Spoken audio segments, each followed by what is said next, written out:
Complicated नहीं है। सच तो ये है कि जब हम इस दुनिया से चले जाएंगे तो दूसरे इंसान को सिर्फ याद रहेगा कि हमने उसको कैसा महसूस कराया था, बस। अमीन सयानी साहब की आवाज़ हम कभी क्यों नहीं भूल पाएंगे?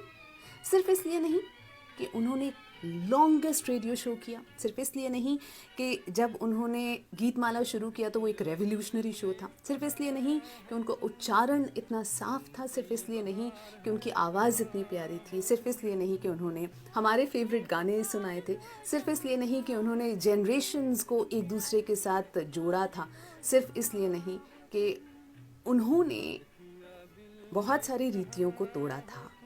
जहाँ हमारे नेता भाइयों और बहनों कहते थकते नहीं, उन्होंने हमेशा बहनों और भाइयों कहा, मगर इसलिए क्योंकि जिस दौर में उनका शो बुलंदियों पे था, वो दौर हिंदुस्तान के लिए बहुत मुश्किल दौर था। 1952 में जब गीतमाला शुरू हुआ, सोचिए, हमें नई नई आज़ादी मिली थी, हम बहुत खुश थे, लेकिन हमने बहुत कुछ खोया था, अपनों को खोया था, हम अंदर से ज़ख्मी थे, बहुत सारे घाव थे।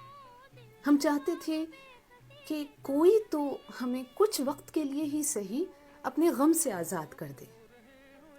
तो आया गीतमाला, हफ्ते में एक दिन आता था, मगर उसका इंतज़ार रहता था, क्योंकि उसमें वो बातें होती थी, अमीन सयानी साहब की वो बातें होती थी जो उन घावों पे मरहम का काम करती थी। वो गाने होते थे जिनके साथ जब हम गुनगुनाते थे, अपने दुख थोड़ी देर के लिए ही सही भूल जाते थे। अमीन सयानी साहब ने महसूस करवाया कि उम्मीद है, कि मोहब्बत की दुनिया ही इकलौता जवाब है ज़िंदगी का, और मेहनत से हम क्या कुछ नहीं कर सकते। कितना लंबा वो रेडियो शो चला, और हर दिल का पसंदीदा शो। जब कोई इस दुनिया से चला जाता है तो याद रहता है कि उसने हमें कैसा महसूस करवाया था।